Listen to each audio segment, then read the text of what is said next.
Hey kids, it's time for another episode of KittyKatGaming with your host, Mortimer! KitKatG! KitKatG! Yay!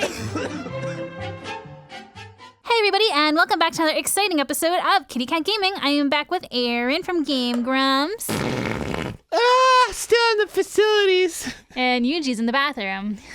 As she heads off, I walk over to the painter I'd spotted a few minutes ago. He's painting a picture of what can only be described as war crimes being committed. However, it's a group of American soldiers torturing and killing Koreans. At the center is the Marine Corps' General James Mad Dog Mattis using a baseball bat to bash in the head of a Korean woman. Oof. Which has some historical issues beyond the context itself, but either way. I try to stay quiet, but I accidentally sneeze, drawing the attention of the artist. His face goes ghost white when he turns around and sees me. Ooh, should we stay quiet, let him speak first, or speak softly and try to calm him down? That one. This one? Mm-hmm. Maybe if I speak softly and show that I have no stick, this guy might calm down a little. I keep my arms low and show open palms to him as I begin to speak. Hello, sir. Don't mind me. I'm just touring the art complex. Your work is very vivid. You have a lot of imagination. I smile, hoping that I've alleviated his initial fears. Security, help! Well, this isn't going to be a dignified way to die. Wait, how did he know I'm American and not French or Canadian or something? Damn it, I have no choice but to just stand here as two armed guards rush right up to me. Whoa, that's us. Oh, jeez. Hands up, American pig dog! No sudden movements either. I slowly raise my hands behind my head and walk towards the guards as instructed. The first guard continues to hold his rifle at me while motioning to the other guard to frisk me. I'm tempted to make a joke about copping a feel on the first date, but I seriously don't think those make for very good last words. The guard quickly pats me down and relieves me of the meager possessions from my pockets, then heads to the back to the first guard. Not much on him, sir. Just a wallet and mostly American money, a tin of breath mints, and a really crappy flip phone even my mother would be embarrassed to use. In other words, a damn tourist. This is the 5th time he's freaked over a tourist this month.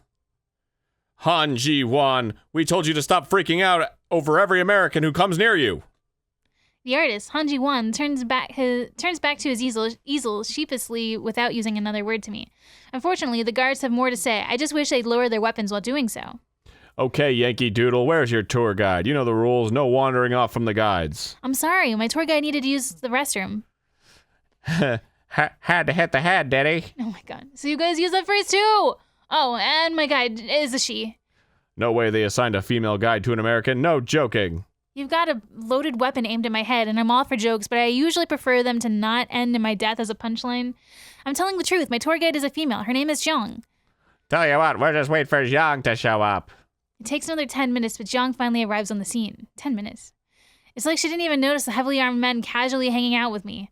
I mean, she walks right up to me, grabs my hand like she's been doing the whole trip. All freshened up, ready to go now? You may want to check with Hans and Franz over there so they don't pump me up with lead as we walk away. Zhang finally notices the two guards who appear to be a bit shocked that I was telling the truth. Or that Zhang was pretty damn cute. Maybe a bit of both. Whatever. I apologize, gentlemen. I had to hit them on the head, and as it would be improper to bring my guest with me, I had him wait here. He didn't cause any trouble, did he? Not really. He freaked out Han Ji-won, but that's nothing new or worth filing the paperwork over. Here's your stuff back, and seriously, you need to upgrade your phone. You're telling me. The two guards leave us and head back to their posts, leaving me with Zhang and a loaded gun pointed at me. Lack of loaded gun. Lack of loaded gun. I'm sorry about that. Some of the artists here are a little more paranoid than others. Well, yeah, if I was painting something depicting a Korean brutally killing Americans and you walked up behind me, I'd probably feel freaked out too. Oh, yeah, that piece will eventually be moved to a different museum. Let's go look at the other pieces instead. A different museum, huh? Yeah.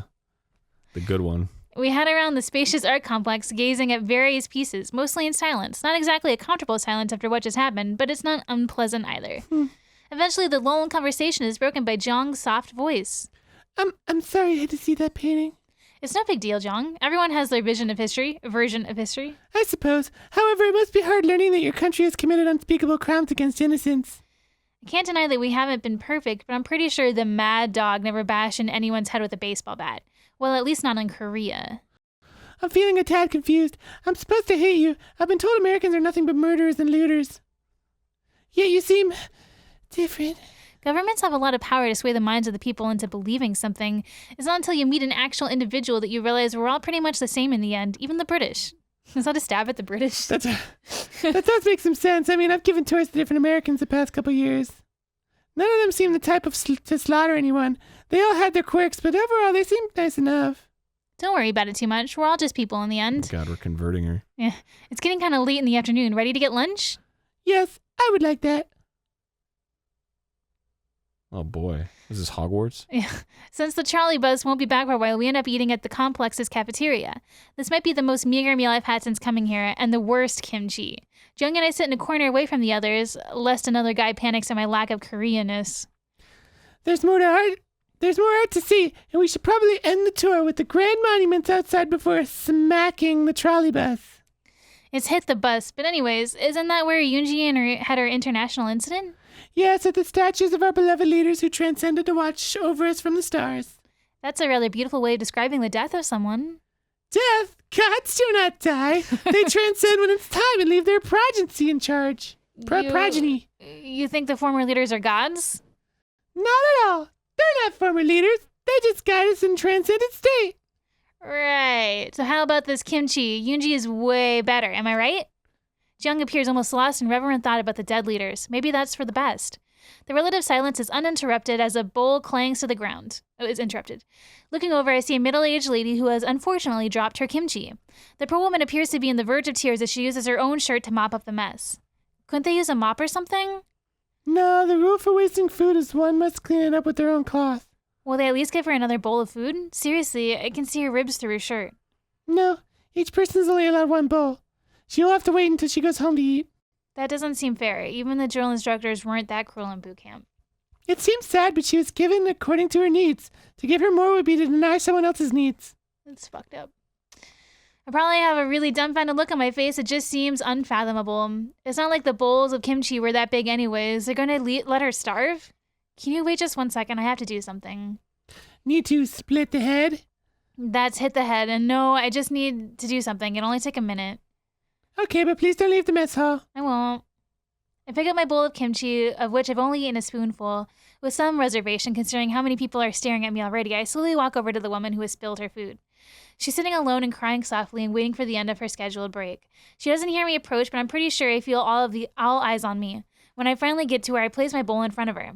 I try my best to speak formal Korean. You look hungry. Here, please have this kimchi. She looks up at me with a confused expression and then looks down to see the bowl in front of her. She doesn't move to get it. It's okay. I'm not hungry, so you enjoy it. She still seems confused, but she slowly moves her hands to the bowl. I nod to reassure that it's okay to eat it.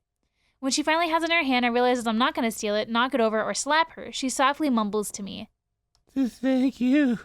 I then head back to sit down with Jong again, and she's baffled. She has a baffled look on her face. Why did you do that? Now you have no lunch and won't be able to eat until we get home. You're absolutely right. Do you want to walk around the rest of the day with an empty stomach? You couldn't be more right if you tried. I'm telling you that you'll be hungry until we get home. Doesn't that bother you? Yet again, you are correct. Are you even listening? You just keep agreeing with me even when I'm asking a question. Dad always told me to avoid an argument with a woman. Just keep telling her she's right. Seemed to work for him. Oh my god. The fuck? Well, I can't say he's wrong, but now is not the time. I'll be fine. I need to lose some weight anyways. Liar, I can see your abs in the camera when you change. You have cameras? Oh my god. That's not the point. I'm gonna ignore that for now. Either way, she needs the food more than me. This place is taking starving artists to a dangerous new level. I guess I don't quite understand, but it seems like you did a very nice thing. I'd share my kimchi with you, but I ate it already. It's fine. Let's go see those statues. Jesus. She nods, standing up, and again takes me by the hand to head back into the main art exhibit areas. She's really not shy about holding hands, not that I'm complaining, but I will complain about the odd looks I keep getting from workers. I get the feeling they see me holding hands with Jung and they're somewhere between angry and confused. As we go back through the artist work area, I see my old friend, the guy who freaked out when I watched him paint. And now the American soldier in the painting. Oh, what the hell? That bastard painted my face on him. I'll get him that little Are you feeling okay? Who, me? Oh yeah, I'm fine. Why do you ask? You spaced out there for a bit. Sorry, I just got lost in thought. We have a little more time before the trolley bus comes to take us home.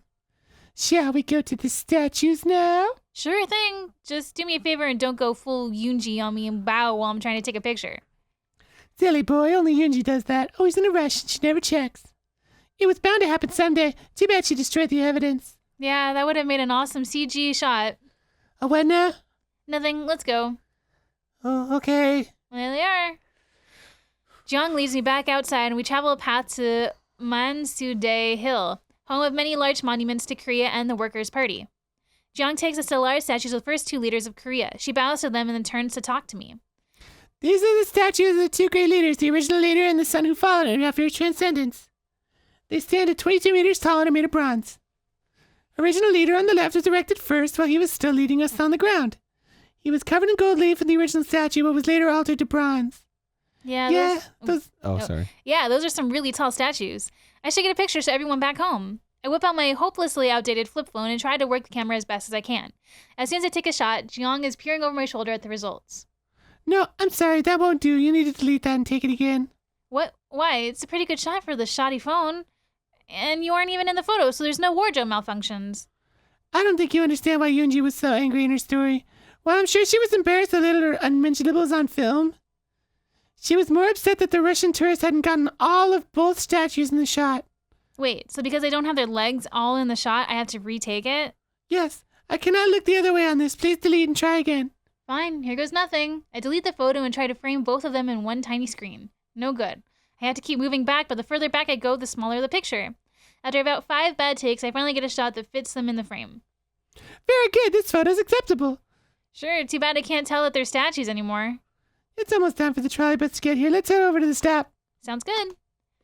All right, well, next time on Kitty Cat Gaming, we're going to go home and see what happens when we get there. Be sure to hit the subscribe button so you guys don't miss the next episode, and we'll see you guys all next time. Bye, everybody! Bye!